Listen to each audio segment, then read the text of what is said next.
What's good, everybody? Salty here. We're gonna do some more old but gold today. Let's get down on some ProRevenge. Here we go. This is a comment from another thread about a job where I and about 200 other guys were promised and earned bonuses. The company was a financial services firm known for paying well, but one year they decided they'd withhold bonuses. This is how I handled it. OMG, I went through something similar in 2000. Was working for a financial firm, 1,800 employees, with a sales force of 200.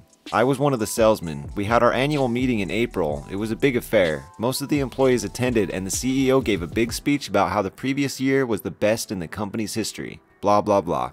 The next month, May, we each submitted memos basically justifying what we qualified for, or should qualify for, bonuses at the end of June. I wrote mine out and explained the sales growth in my territory over the course of the previous 12 months, and what percentage my sales were out of the last year's total sales. Coming off of the company's best year ever, it should have been a slam dunk, right? All of us were excited about how much we'd have coming in June. June rolls around and my bonus is zero. Zero. But it's not just me, it's all over the sales floor. Less than 20% of the sales force got bonuses, and holy shit, everyone was pissed. All the supervisors were dealing with angry subordinates. The sales manager was too, and even the VP and director above him. Everyone was furious and insubordinate. Angry, accusatory emails were flying, and the company was facing a mutiny. It got worse when it came out that the supervisors were offered bonuses that they could determine for themselves. Most of them took them, but a couple, knowing their subordinates wouldn't get anything, refused. My supervisor took his. When it came out, he tried to explain to his sales team about how he felt it was justified and how hard he worked. He ended up with people screaming at him about how they felt the same, but they didn't get jack shit. So for a week or so, things on the floor came to a stop. A lot of people just didn't show up, and the ones that did were angry. I came in and started reading Monster.com ads at my desk. I also stopped selling anything or answering my phone. When confronted by my boss, I told him that as soon as I got the bonus my sales justified, I'd start working again. Until then, I'd be coming in late, reading and responding to want ads, and leaving early. He could expect me to keep that up until I found another job or was fired. The following day, I was sent to the regional sales manager's office. She said she'd heard about my work stoppage and asked me to explain myself. I told her that if she heard about it from my supervisor, then she already knew why I wasn't working, and I didn't need to explain it again. She tried buddying up to me, being friendly, then being stern, then being angry. I kept my composure and told her that the longer the company held out on my bonus, the longer I was going to miss out on sales from my territory. I then gave her my average daily amount of sales from the previous year, quantified what the total loss would be for a week of me not selling, and how much cheaper it would be just to pay me the money I was owed and get me back to selling. Then I thanked her for her time and told her I'd be leaving work as soon as I left her office, and I did. The following day I came in, checked my emails, some of which were farewell emails from coworkers who quit over their stolen bonuses, and sat on Monster.com until I was told to go to the office of the national sales manager. He's the gatekeeper. He's in charge of all 200 of us. He told me he understood that I was upset and could see why. I asked him if withholding the bonuses from 80% of his sales force was his idea or someone else's. He didn't answer. He did tell me that I would be getting a check on Monday, and could I please go back to work now? I told him I'd be going back to my desk, but work wouldn't start until the check was in my hand. When I went back and checked my emails, yep, more defections. The next day an email went out to the entire sales force. Management had taken a look at the numbers, reevaluated the financials, and determined that June bonuses would be issued shortly. The email also apologized for the delay and reminded us that as salesmen, we were the core of the company and our hard work was appreciated. I also received another email, this time from the national sales manager, who told me while bonuses were scheduled for Monday, he'd be walking my check to my desk the following day. The following day I showed up, sat down, and shortly afterwards the national sales manager walked on up and handed me my bonus check. I thanked him and handed him my resignation effective immediately. In my resignation letter, I requested that a check for my unused vacation time please be cut and given to me before I left the building. When he finished reading it, I told him I'd clean out my desk while I waited for the vacation check. While I was doing that, one of my coworkers also resigned effective immediately. We were walked out at the same time and ended up getting drunk at the bar across the street. I learned later from coworkers that remained that even though the company issued the bonuses, they lost about 20% of the sales force in the following 2 months. Gotta love corporate greed. Definitely sucks when you're aiming for your bonus and you just don't get it. National Lampoon's Christmas Vacation, anybody? God, I love that show. How I made the worst employer in the world lose a multi-million-dollar account. To be honest, the I in the title is not me, but a former colleague who does not have a Reddit account. We work together in the same ad agency. I will give my personal context first and then write her story exactly as she told me. We worked together in one of the biggest ad agencies in my country. She was a director and I was a manager in different departments. It was a global group, but it honestly sucked. I quit because I was burned out. It had a Game of Thrones politics and daily occurrences of both sexual and moral harassment. The place was the worst professional experience and one of the worst personal ones I've ever had. F them. Now for the story. It's a long one. English not our first language. Mobile. I was hired as an account director for a huge ad agency, let's call it FFC. My account was one of the top 5 accounts in the agency and was worth at least 7 digits. My boss, the accounts VP, was one of the worst human beings I have ever met. He was sexist, rude, and liked to play favorites. When I got there, as a young and okay looking woman, I instantly became one of his faves. He was married, by the way. One day, we left a happy hour together and he offered me a ride. I lived nearby, so not overthinking it, I accepted. He made a move on me. I politely refused and left the car. After that, my life became a living hell. He would not include me in important meetings and then complain I didn't know things that were discussed. My reviews went from 5 stars to 1. He pretended he didn't remember a raise he had promised. He would talk with my team and ignore me. The work, which was already hard, I worked 80 hours a week, became unbearable. I almost quit. I had a long conversation with the agency HR, which went nowhere because she was his personal friend. I even escalated it to the president, with whom I have a friendly relationship, and he said I was reading too much into things. One thing I did right though is I had a great relationship with my client, so they were afraid to fire me. I had helped save the account, which was almost lost when I was hired. So they played a smart hand. They hired a girl who had worked with my client on his former company, with whom he had a friendly relationship with, to replace me. They then put me aside on a smaller account, which was on the verge of being lost, so they could justify firing me when that happened. But then I got lucky. My original client got promoted and opened a marketing manager position under him. When I applied, he even skipped a few hiring steps. This was October and I was to start in January. I asked him not to disclose the agency he had hired me until I had the chance to tell him myself.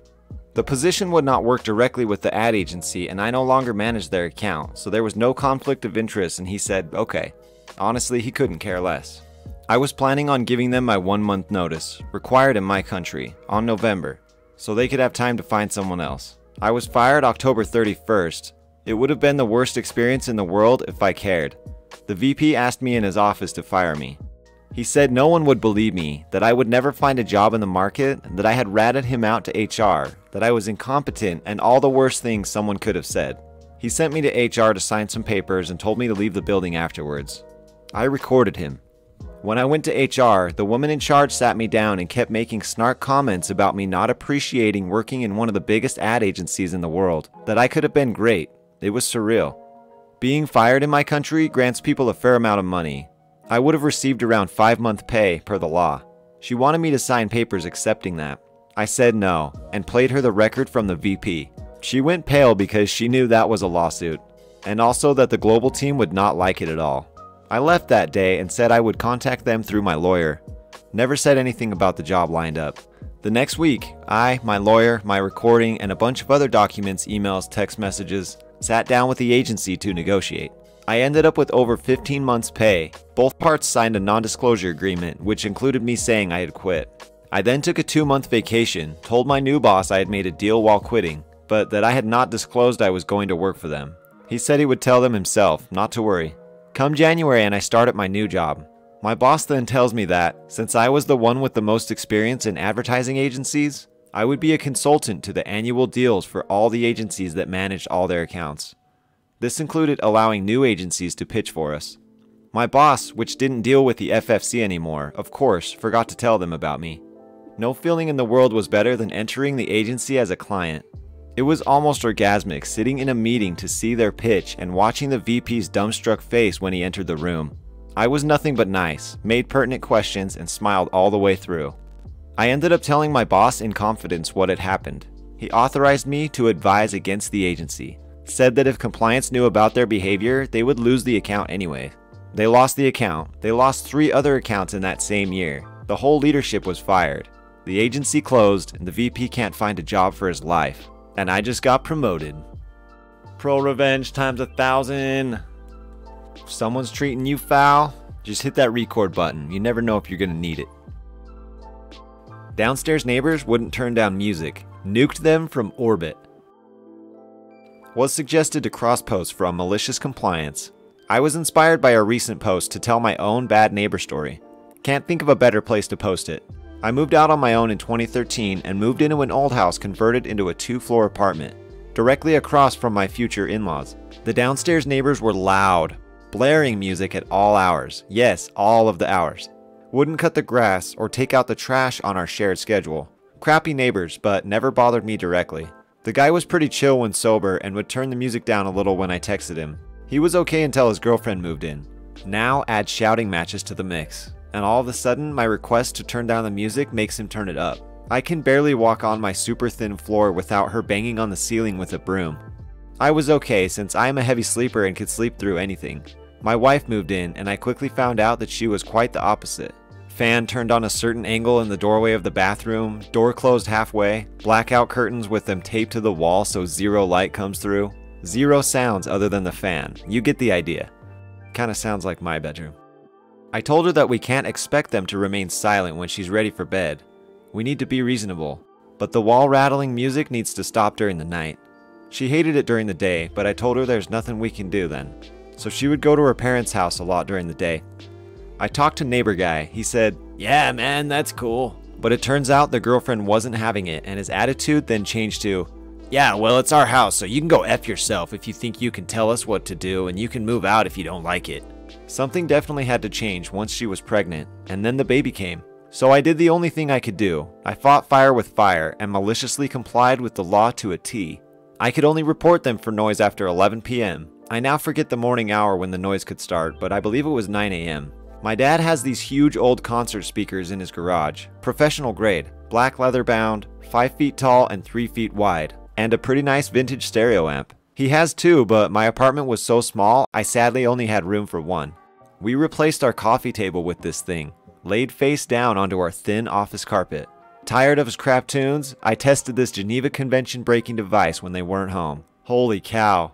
I had to take everything down from the tables, counters, and shelves because they would shake off.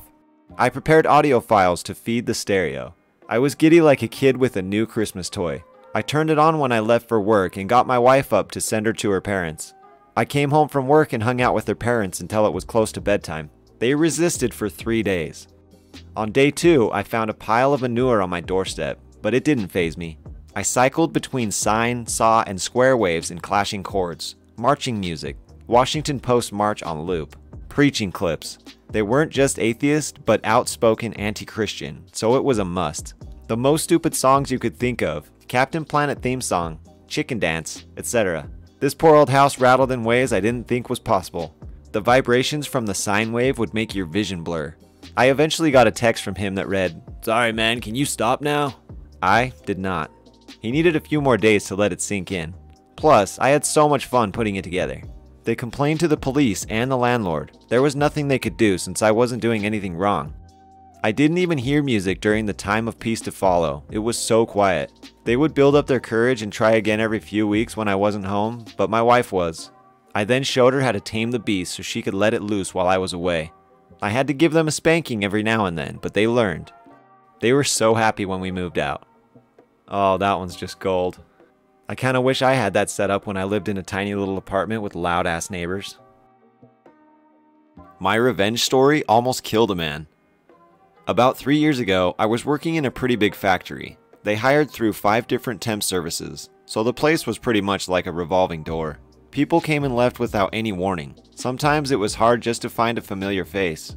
So when someone started stealing my lunches, everyone became a suspect. After falling victim to the lunchbox bandit for a week straight, I'm talking about 6 12-hour days with no lunch. Needless to say, the frustration spawned several evil plans. But I felt the Carolina Reaper would give me the fastest and most effective results. All I know was people were going to think twice before stealing lunches. I spent all night making the best steak fajitas for lunch the next day.